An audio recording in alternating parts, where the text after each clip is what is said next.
Let's meet the Right Reverend Carrie Schofield-Broadbent, the 15th Bishop of the Episcopal Diocese of Maryland, and the first woman to serve in that role.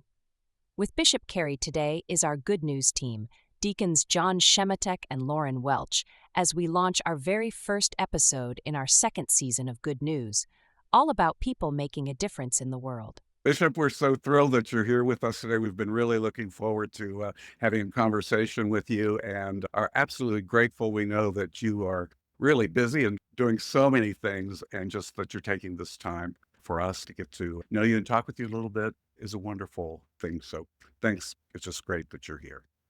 Well, I am honored to be here, and I always love spending time with you. What a privilege it is to be here to kick off your second season. Congratulations on that. March of 2023. hmm Lauren and I were sitting at St. John's Episcopal Church in Ellicott City voting for our next bishop, Bishop Coadjutor. And that was you. And that's when this whole idea for this series was born. You were elected as Bishop Coadjutor in March of 23. You were consecrated and ordained as a bishop in the Episcopal Church in September of 2023. And Yep. since April of 2024, you have been the bishop of the Diocese of Maryland. So how's it going?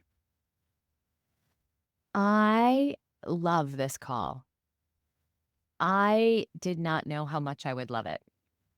I went in thinking that this job would probably be about 60% awesome and about 40% really hard. And I think we're coming in at about 95.5 right now. I didn't know I could hope for that. I'm glad that I'm called to be bishop in the Diocese of Maryland. This feels like a really good fit. So I'm glad that I'm becoming a bishop here with people who are open and curious and understanding and forgiving, authentic, and able to tell the truth. Yeah, that's great, Bishop. In thinking about your episcopate over this last almost a year, you've been the diocesan bishop. Have there been any particular high points for you? I think you have a lot of moments of utter joy just from knowing you a bit, but can you identify any particular high points in your ministry so far? It, I've been very moved every time I've been able to ordain other people.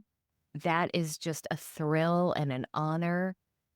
Definitely high points. Such a privilege to be able to do that. The more quiet high points have been when I'm able to hear stories from people that talk about how God is transforming their lives through their congregation.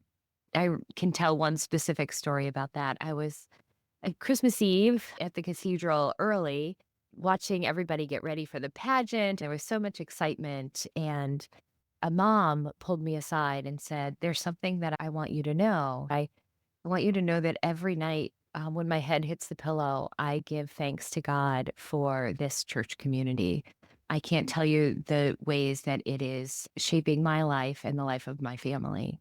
And so to hear stories from people about how God is working in their lives through their congregation, it's a quieter, more subtle high point for me, but it's so beautiful.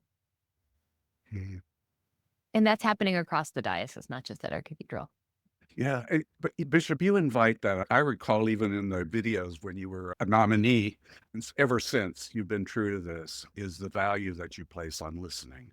And I think that people, when they see you, think, yeah, wow, she's a bishop, and she's our first female diocesan, which is great. But and I should say, not but, and they see someone who is compassionate and will listen and is pastoral to all of us. So it's one of the gifts you bring to the church and to the diocese.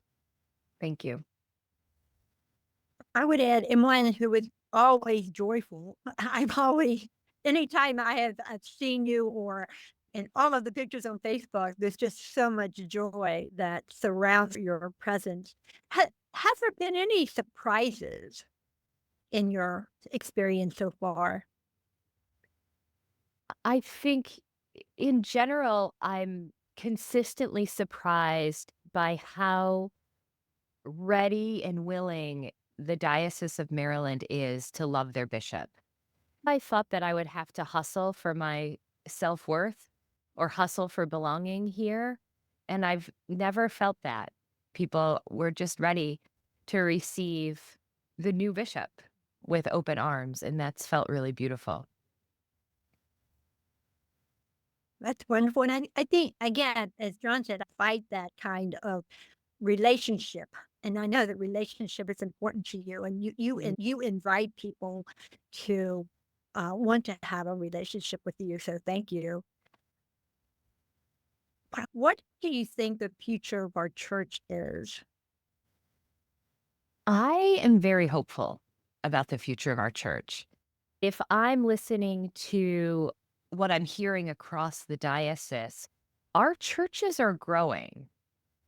Average Sunday attendance numbers don't always show that because our most faithful and regular attenders, it used to be that they were there every single Sunday, and now church attendance is just different. People may come every other Sunday or maybe once a month because they're balancing all that life is throwing at them.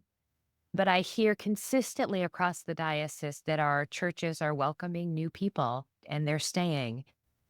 The Episcopal Church, I think, is especially well suited for this time. And I know I'm completely biased, but I'll just speak, as an Episcopalian. We know how to hold the middle road. And across our diocese, our congregations know how to have deep, real relationships and conversations across differences and divides in ways that are not happening in other spaces in the country. I hear this lament from people online and throughout society. Where are these places that people can go to have real conversations with people who have different opinions? Where can we go where conversations are civil and people know how to get along? Places where those things can happen, I think, are an endangered species.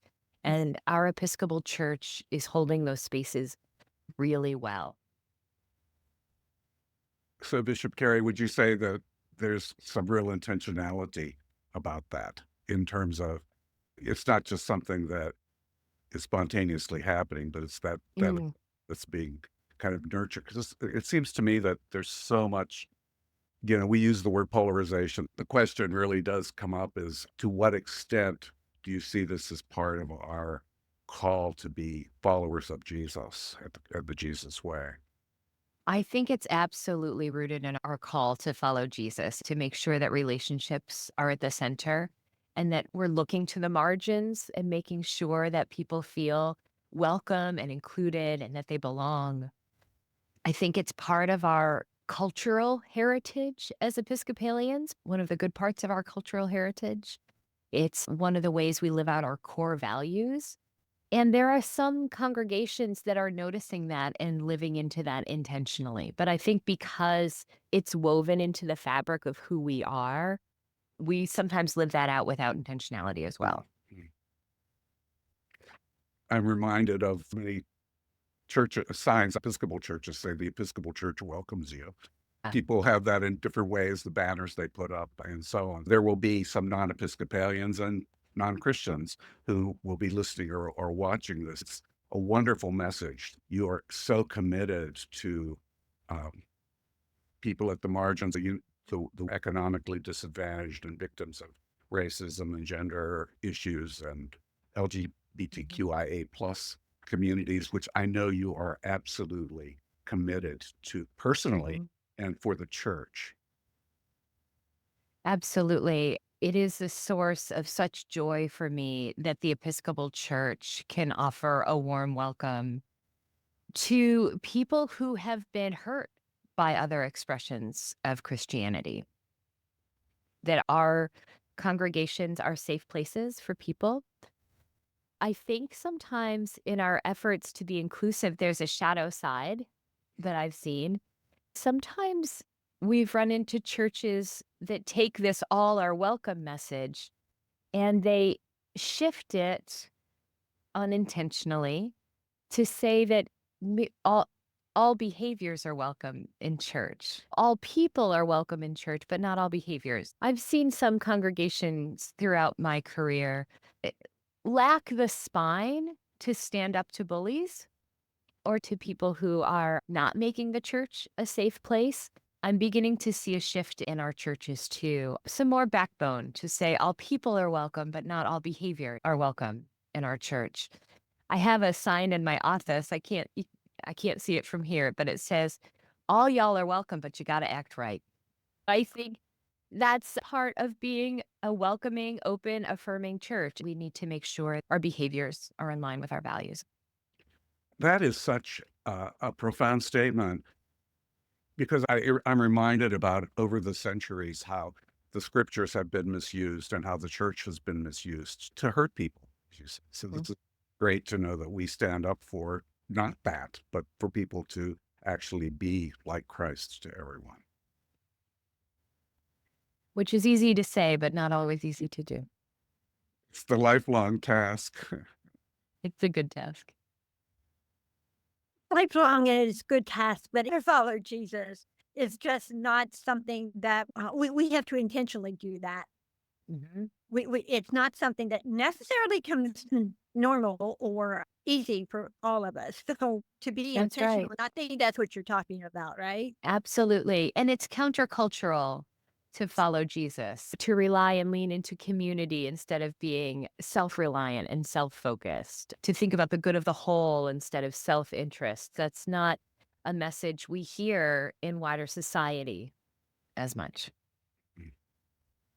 I think you've really given us some good insights into dealing with polarization and so on. And I think so much of it does go back to respecting the dignity of every human being, which our baptismal covenant calls us to do.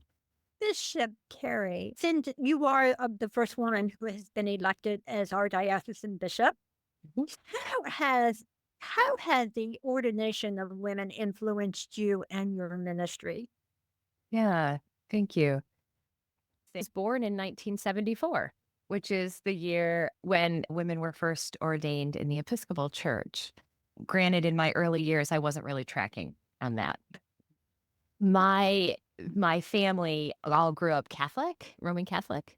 And when my parents had girls, they decided it was time to find another church and found a home in the Episcopal Church.